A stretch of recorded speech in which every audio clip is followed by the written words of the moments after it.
Hello everybody. Figured I'd just give you a tour of this world I've created. For the most part I've stayed out of creative. It's been mostly survival. I'll show you, or I'll tell you where I didn't go in survival. It was basically once I got to the point where I was making resources that readily, but didn't want to travel all the way back to one location to get something, I would just give myself a little bit to help out. Other than that, I stayed in survival. This was the first hut I made, little house. Not much, just some chests and whatnot. Little fireplace, the mantle. Cooked a lot of food on there, and kelp, dried out kelp for belts. And then after this, I started on building a factory. I made a couple of tools first, a couple of small machines to make some of the resources I needed. And then I expanded it too. So as I got more and more tools, I expanded this build. Found a couple of waystones. Villages, with the mods we have waystones. And so then this was the workshop I created. This was the first workshop. Moved an infinite water source up to here. Got a drawer system to transfer some stuff. Started out with water wheels and graduated to a steam engine. So started out with all water wheels and just grew from there. If we go into the shop here from the back door, I have a gold machine. And that is, there's a big underground cobble generator that I made. First it was up here, but it was leaking cobblestone everywhere. It was blocking the belts and just making everything just not work so well. So now we have that. I got some emergency stop switches to shut stuff off. Here I have my iron machine, my small iron farm. Started out with just one drill. Expanded it to 4. This one leaks a little bit of cobblestone still, but that's handy because everybody needs cobblestone every once in a while. Here's my drawer system. And then this I brought in as a schematic after a while from a different world I have. It's a precision mechanism machine. Works very well. Here's the elevator.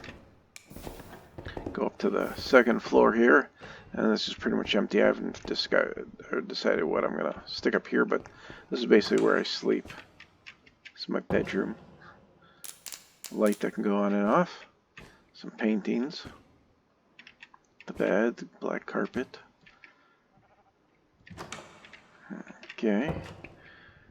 And then I'll take you to the basement.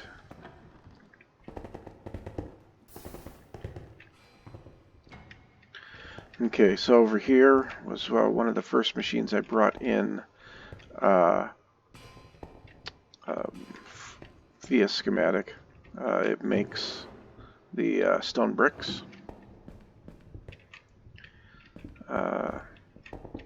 Over here there's a tree farm in the back, and this is just a really small diamond making operation.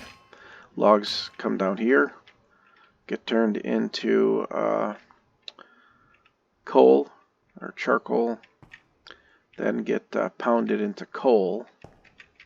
Comes out of there a block of coal, then comes in here, and there's a lava farm in the back there, and then that gets pumped into here and makes diamonds. Back here is the cobblestone generator for the gold machine, which I can also just grab cobblestone from if I need to. But it is pretty big.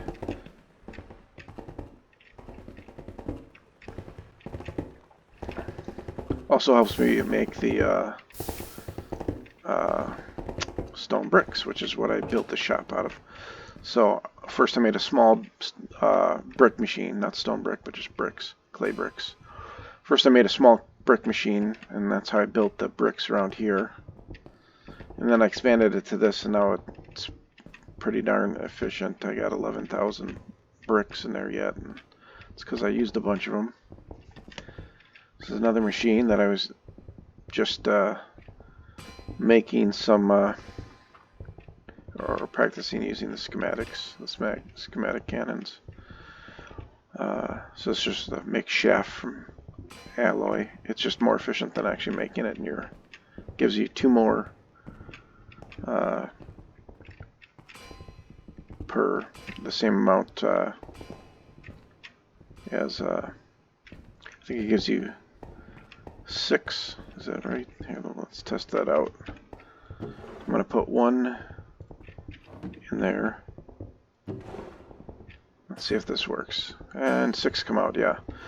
So 1 for 6, so 12 for 2 bars of andesite alloy versus 8 for 2 the normal way in your crafting table.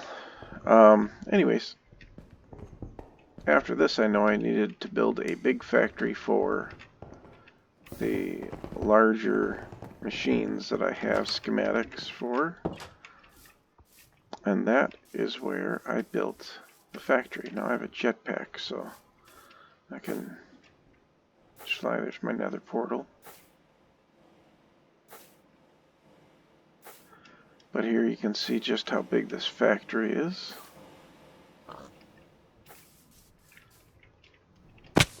And there is a really cool way to enter it, but so I got infinite water coming up here. I got infinite lava underneath the factory, and I'll show you that too. But here you click this button, and this whole thing opens up like a vault. It's pretty cool. And then it closes 10 seconds later. Here's my twin, or no, triple, no, twin, yeah, twin steam engines. Or I guess that'd be twin boilers with 9 steam engines on each, 18 steam engines total. There's a lava tank. Just have some lava to grab up here. This machine right here is the andesite alloy machine. This machine here makes a bunch of different alloys. You can see how big this one is. And then this one here ends right here. That's 45% full, and we have 11,000 andesite oil alloys in there. It'll shut off eventually once that's full. This here is Obsidian machine, which is really cool. It was it's a machine designed by someone else that I just built along with their tutorial. I forgot the gentleman's name, but it was a good build. Turn it on, and it's fun to watch. Shoots the buckets up there, fills them with lava. It'd be nice if they were synchronized. I can probably make that happen, but it's creating obsidian. But you don't need a lot of it, but that thing makes it pretty fast, so like there's 116 in there. That's more than enough. There's a grinder that I used to make the obsidian dust to make the what are they called? Sturdy plates. And then you can make train casings from that.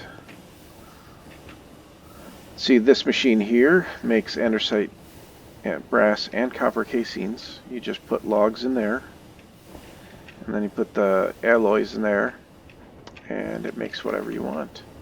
It's pretty nice. Here's the end of that big machine. This whole thing is one big machine.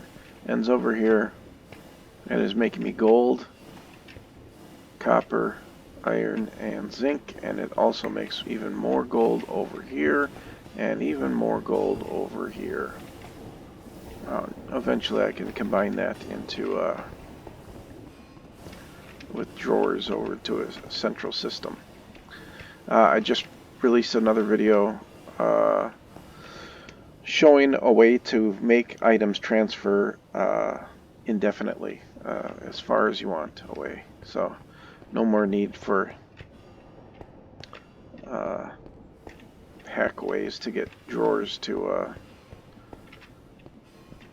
go longer with belts and funnels and all that stuff. So check that one out.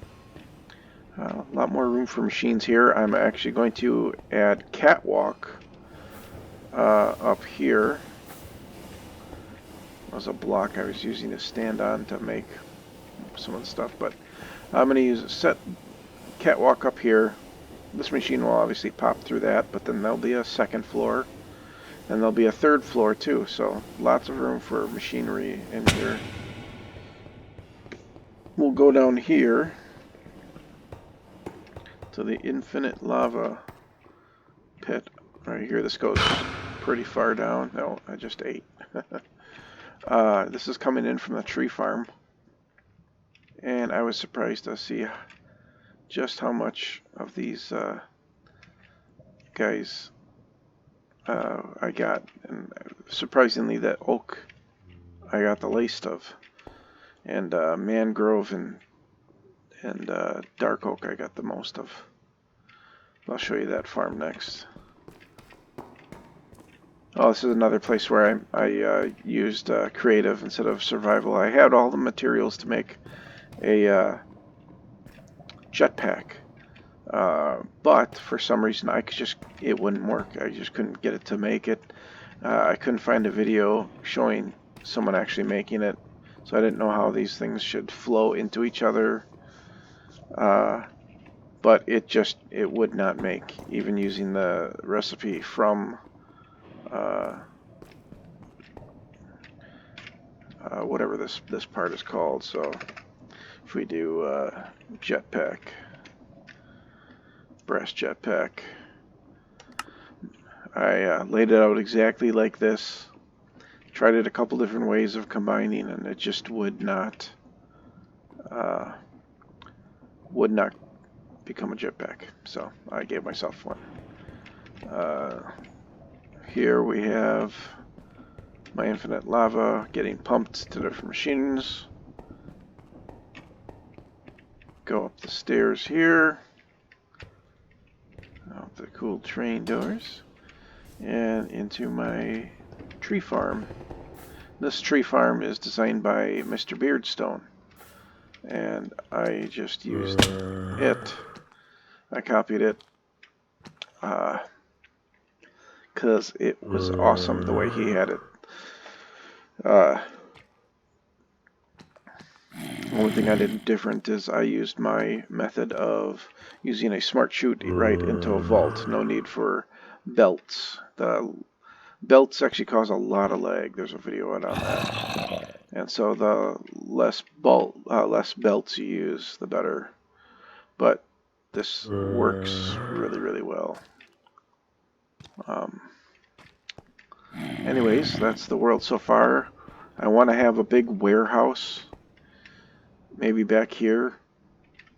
I haven't decided how that's going to look, but a big warehouse that is going to have almost nothing but drawers and storage organized into different areas. Great. And hopefully that will be nice. Alright, that's my world so far. I got, I think, 146 mods that I'm working with. Here, I'll go into shader, turn the shaders on, because I think it looks amazing with the shaders.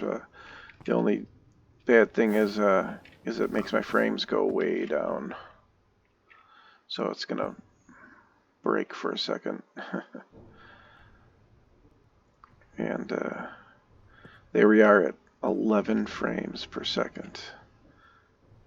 Pretty choppy, but it looks amazing. And there's a zombie after me. There, let's just fly over to here.